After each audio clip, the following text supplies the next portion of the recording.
This is the beginning of an interview with Mr. Fred Schwartz, World War II veteran at his home. My name is Alex Glustrom, and he is my uncle and married to my grandfather's sister.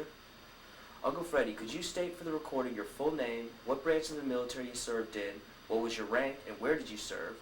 Then proceed with your induction, when and where it was, how old were you when you were drafted, or did you enlist, and at what age? Proceed with your experiences in the military, end with your discharge and how the war changed your life. You'll have an hour and a half, and I will wave my hand when I have a question, and a half an hour before your time is up. We appreciate your doing this. Your interview will be filed with the Atlanta Historical Society and at the Library of Congress. You can begin now. Well, my name is Fred R. Schwartz. I enlisted in the service on December it was actually the 8th, because I went down at midnight on the 7th. And I and a couple of my friends enlisted in the service. And Was that Pearl Harbor? that was Pearl Harbor Day. And on the 8th, we enlisted in the Army, and I had a minor physical, and they gave me 10 days to close out my affairs and to be ready to be sworn into the service. And my first experience was going to Fort Dix, New Jersey, to take some basic training, and we took it for about 6 weeks, and then we were sent to a place called Jefferson Barracks, Missouri, where we spent a couple of weeks. Then we went to Fort Myers, Florida, and Lakeland, Florida for some training. I left out. Prior to that, I went to Barksdale Air Force Base in Shreveport, Louisiana, where we were assigned to the Army Air Corps. And I think I skipped over the fact that when I took my test, they gave me my choice of the Signal Corps and the Air Corps, and I took the Air Corps, even though I had never flown or knew anything about it. Anyway, after all that basic training, we, Lakeland being the last, we were sent back to Fort Dix, and then we were taken a few weeks later to a ship called the Louis Pasteur, and it was a troop ship, and we were on our way to the Middle East. We went by way of, I believe, Brazil. We never stopped there. And then we went to South Africa through the Cape Hope and everything, and we were on our way to Suez in Egypt. I believe that's outside of Cairo. And at that time, the Germans were fighting to get to El Alamein, and when we got into Egypt, instead of going straight to Egypt, they sent us to a place called Riyadh, Syria, where they had an air base, and we took some further training there, which was not very difficult because we were allowed to go to places in Lebanon and Syria, tourist-like, and then while the English and were defeating the Germans and sending them back across the desert. After being in Syria for a while, they sent us to a landing ground called 174. I believe it was maybe 30 or 40 miles from Alexandria, and we were now on the desert. Freddie? Yes. Were you in a plane, or were you in the... No, I was going to be a replacement if they needed one. And it was, but we were a service group, and we got all the supplies and guns and ammunition and everything, but it was not very difficult. And then, for some reason, I lucked out, and they started an A2, which is the same as the G2, and the only thing we did was go around to a couple of close by bases to make sure that none of the equipment was stolen, guns, etc. But we went through Palestine on our way to Riyadh, Syria, and we came back the same way, and then went into the desert. We were at LG, the landing ground at first, and then we went further into a place called Adelia, which I don't think was too far from Tobruk, where the Australians mostly had defeated the Germans and sent them back flying. I forgot to mention the fact that we were an American group attached to the British Eighth Army, and they had every British soldier there, from English, Australian, South African, and, can you hold it? Yeah. Okay. Yeah, get the door, it's on top. I don't even remember it, 60 years. Well, you remember part of it anyway. Where did I let off? You The remember? tape is on now. Oh, I'm not sure. Hold on. You were talking about Syria. Oh, yeah, well, then we came back to the desert and all that. And by that time, the Germans were pretty well beaten, and our Air Force, my main bombing group, was stationed at what they call Litter Palestine, which became Lod Airport in Tel Aviv eventually.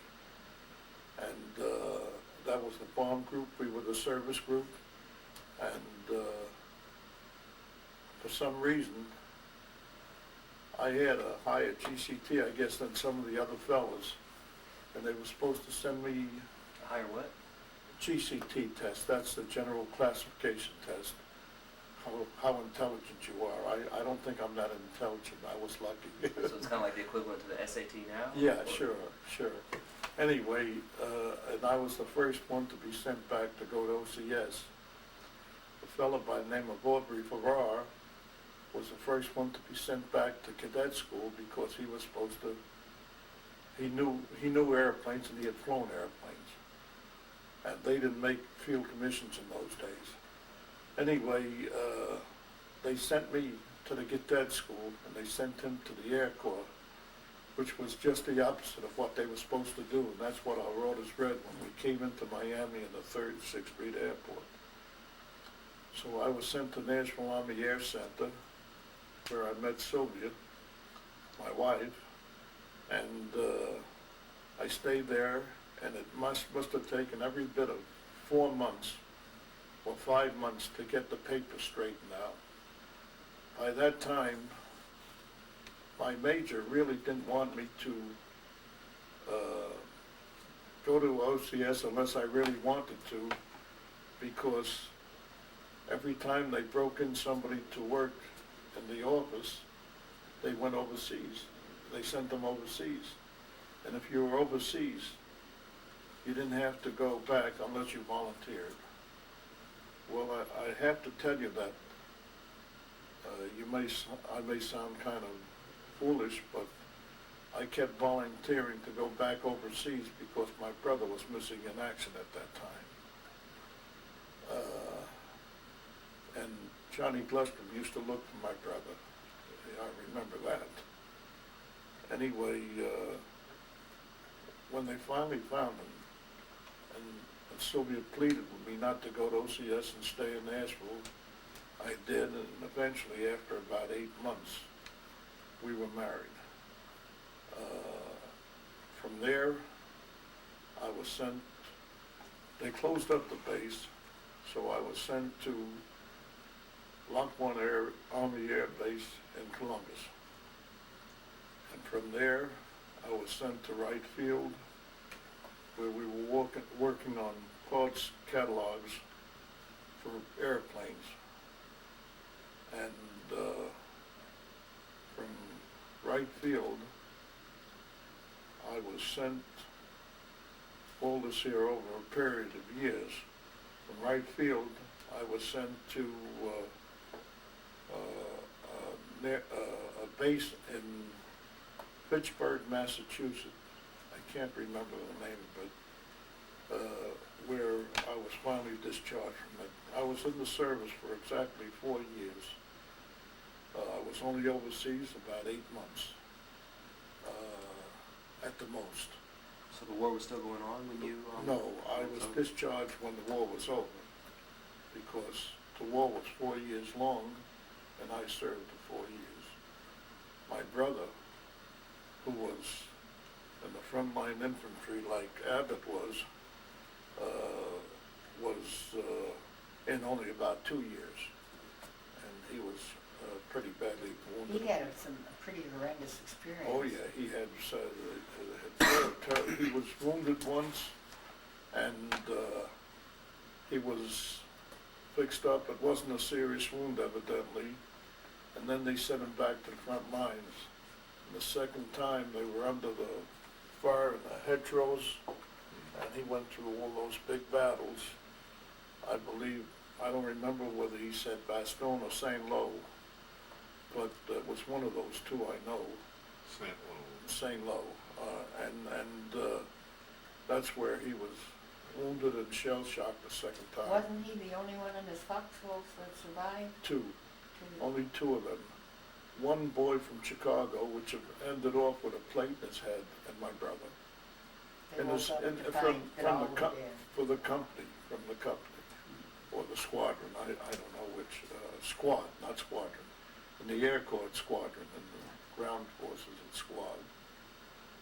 Are there any other questions you'd like to Yeah, ask me? Back to when you first enlisted, what were your reasons? Because you enlisted willingly, right? Yes, What were your reasons for doing so? I wanted to enlist because, I'll be honest with you, I hated the Japs for what they did, and I thought we were gonna win the war in 6 months. Were you scared? I don't think I had enough sense to be scared. How old were you? I was 21. I don't think I had enough sense to be scared. None of us really had sense enough to be scared. The only people that I think had more intelligence than us on being on the guard and being a little scared are the few older people that were in the outfit. Most of the soldiers that I was with were from 18 to like 22, 23, 24 at the most. And if you were 26 or over, you could no longer be a pilot, because that was considered too old already.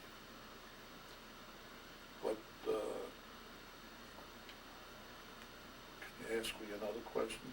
You know, how did the war change your life in addition to your marriage?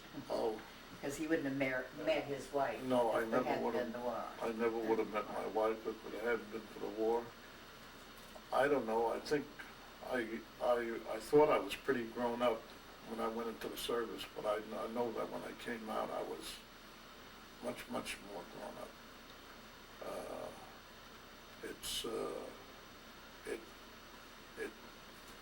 I really honestly believe it makes a real man out of you, because you take vigorous training and exercises, and you're told to do things, a lot of them that you don't want to do, but you do them anyway, and it makes you much more manly.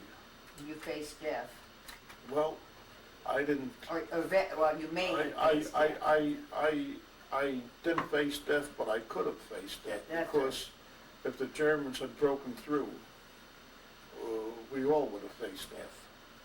And the first place, when we went to this place in Riyadh, Syria, we had to wait a short while because the Free French were fighting the Vichy French for that air base, and they defeated them. And so then we went there. Most horrible thing about that air base is anybody on guard duty usually had a gun, his rifle and stuff like that, and when daylight came, they had big rats running for the sewers. And I had never seen anything like that in my life till that day. Were you a guard at some point? Unfortunately, I was sergeant of the guard, unfortunately, but sergeant of the guard still had to go around and see that the boys were awake and everything. And I was lucky. When I got overseas, I was made a bug sergeant, and as soon as I came back to the state, I made staff sergeant. And I'd like some more questions, and I could try to answer them for you. This was Rommel and fighting, Oh, leading yes. the As a German matter of front. fact, somewhere in there, I don't know where it is, Sylvia would have to find it. I got a camera from an Australian. I gave him some cigarettes for that there. And it was a Zeiss-Eichen plate camera.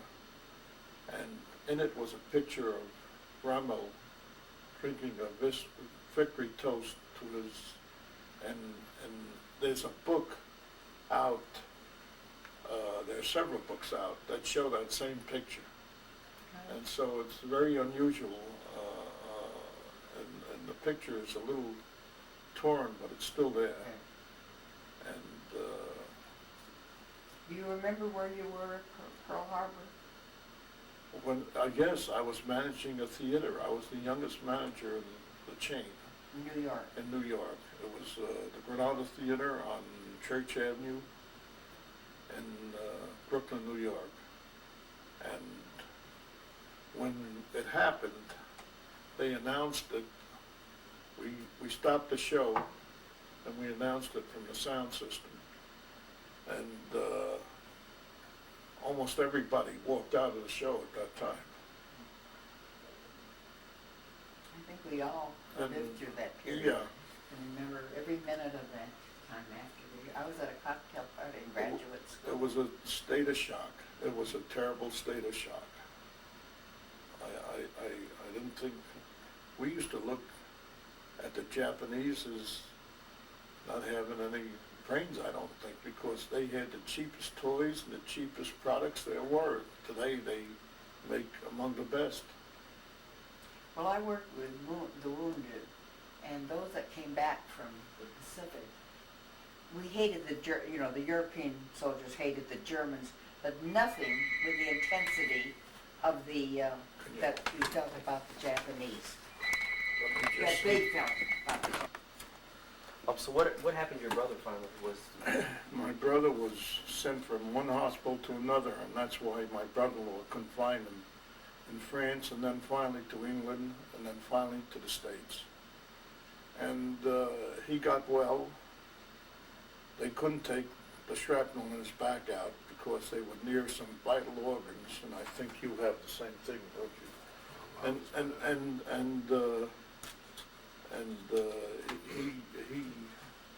He never really liked to talk about it to anybody but me. He wouldn't talk to his kids or his family or anybody, but he would talk to me.